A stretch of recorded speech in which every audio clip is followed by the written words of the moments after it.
I'm playing. 2-1 win at home against Wimbledon today. I mean, the positive is that we are through to the next round of the Carabao Cup and we still have a trophy to play for. I would say that this game was definitely a game of two halves. First half, we saw a very inexperienced type of team, a team that hasn't really played together, and I think at times that definitely showed. But in the second half though, once Pochettino introduced the big boys, the heavy hitters, you start to see more flow to our game. You start to see more chances being created. We looked overall a lot more dominant in the second half by a country mile compared to that first half. And to be fair with you, I feel like we could have got maybe 3, maybe even 4 goals against Wimbledon in that second half. So again, you know, the team still needs to work under Pochettino. I'm not here to say it's like one of the greatest games of all time. Absolutely not. But it was a game today in which ENZO FERNANDEZ finally scored his first goal for us. Oh, ENZO FERNANDEZ. Oh, ENZO FERNANDEZ. Okay, I'm getting way too carried away. But I just hopefully feel like now that Enzo's got this first goal, hopefully we see more goals come through now. And yeah, I got a lot to say about his performance, my friends. So in the things we learned video, I'll be discussing the first half, how the game went down, Enzo, Pochettino subs, plus how the youth players did as well too. So hit that like button, share your thoughts and opinions, and without wasting any more time, now you guys want an understanding behind how the game went down. Let's start with the first half. First half lineup had like Barso up front, Moreira, who I thought really struggled, and a part of me even thinks to myself, like, why did we not keep Angelo for this season? It felt like he showed even a lot more during pre-season compared to Moreira, and you know, he can improve for sure. It was interesting to see Cucurella start the game too. Again, I understand that we need to rotate. It's very important right now, but there's still like a massive quality difference between the first half lineup and the second half lineup. So I'm hoping I'm giving you guys like a bit of an impression behind how the game went. You know, we showed some nice football in the second half. Things came to life a lot more, but first half was really like a waste of time in that sense. Obviously 1-1, conceding penalties. Sanchez giving away the first penalty, of course, really sloppy goalkeeping. And if you're Petrovic on the bench, you're feeling like, listen, I can win the number 1 spot off this guy. I feel like I'm good enough. I have that confidence. And I feel like Sanchez hasn't been as imposing or been as memorable, in my opinion, since he's been impromptu, like, you know, first choice goalkeeper. But it was nice that Noni got on the end to win the penalty and equalise as well too. So, you know, it gave us at least a platform to play with in the second half, and then we took things to a different level and easily won the game. Credit to Wimbledon, and I'm going to give them credit. They defended really well as a team. Like, a lot better than I realised. And obviously, I'm not watching football games at that level. I think sometimes for fans that support Premier League clubs, maybe we just like don't give these teams as much credit as we should do. Because I have to say, Wimbledon really defended compactly as a unit, as a block, as a team. Like, when they had to press up, they pressed up as a unit. When they had to fall deep, they did that as well too. They stayed very like compact in those central areas, giving us no spaces to play through. And we basically played in front of them throughout most of that first half, to be fair with you. I did feel like maybe the way Poch set the team up didn't necessarily help, because I felt like the wingers were left isolated by themselves and they were constantly going 2v1 against Wimbledon players. And regardless of the quality difference between them, whenever you're going 2v1 in general against a team that's sitting deep, closing the spaces, you're making life a lot harder. And that slows the game down ridiculously, because like the wingers trying to find a bit of space to get past their man in, and like every little delay and shimmy that they're doing just slows the pace of the game down, allowing Wimbledon to stay in shape. So, you know, do we have to start with this type of fluid back 3 system again? I'm not too sure in that first half, to be fair with you. I didn't really see the utility behind it in particular, but when Pochettino made those subs in the second half, that's when the game really came to life in our favour. You're looking at Nicholas Jackson replacing Diego Moreira. I'll be discussing him later on. Of course, Enzo came on, Caicedo came on, and Malo Gusto, who was one of the important subs in my opinion, came on to help give us more width out wide, to give us an overlapping threat, to stop making the wingers go 1v1 against their man. And on top of like Wimbledon naturally getting more tired as the game goes on, we started to open them up a lot more. We were starting to find our passes between the lines, taking out Wimbledon players. We were creating counter-attacking moments. We were doing things that we weren't doing at all in that first half.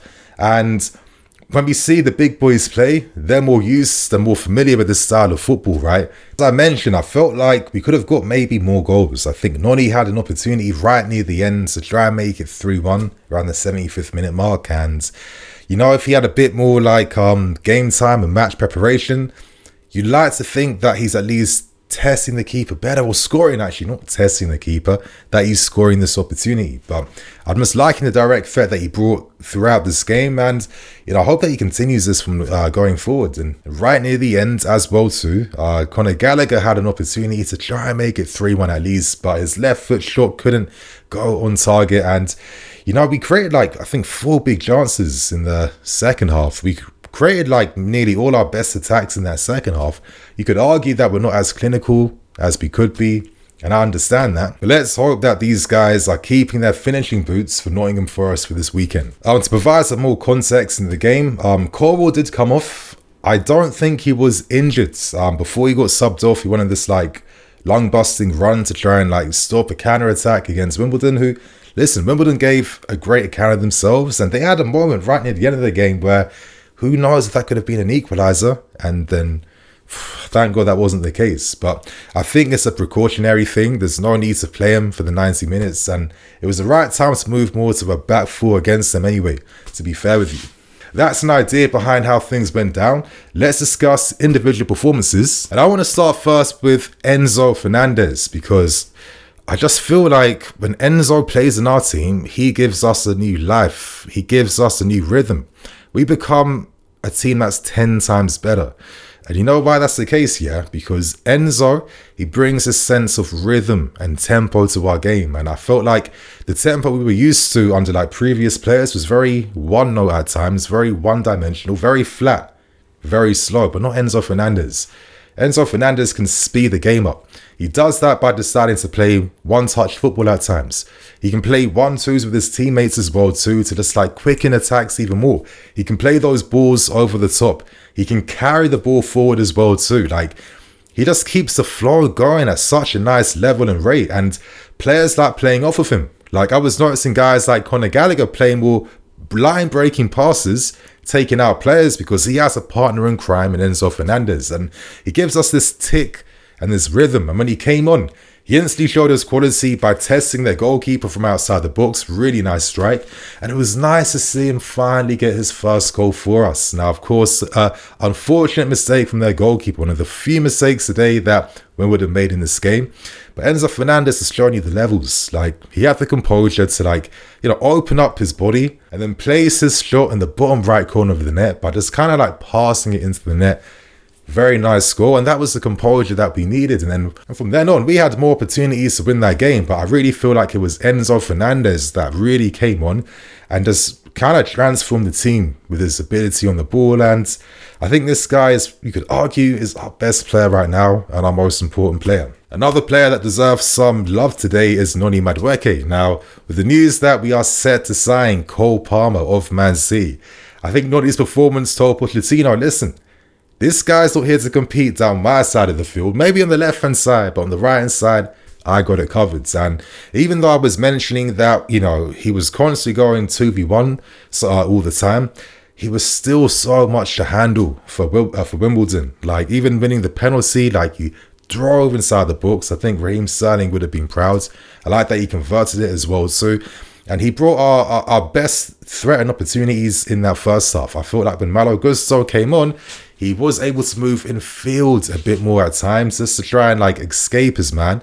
And we caused more issues down that right-hand side. But you know what? For me, Noni didn't have a preseason. He was a little bit rusty in other games that he's played so far this season. And I just felt like I was happy to see him at least taking the game to Wimbledon to try and get, you know, back to his like normal type of rhythm in his game, you know, to bring back that, you know, dribbling ability that we know that he possesses, because we know from what he did last season, this guy showed a ton of promise. And, you know, this is like a game for me where he can like awaken himself and hopefully show this form now in the Premier League, probably against Nottingham Forest. And to end with things, I'll discuss some of the young performances before I leave. I thought Diego Moreira did struggle, and as I said earlier, a bit surprised that Angelo maybe got the loan move instead of keeping him. I think he'd have a much better impact for us, to be fair with you, as he looked good during pre-season, but I don't know, he looks like things are a bit difficult, and maybe this is why we decided to make the move for Cole Palmer.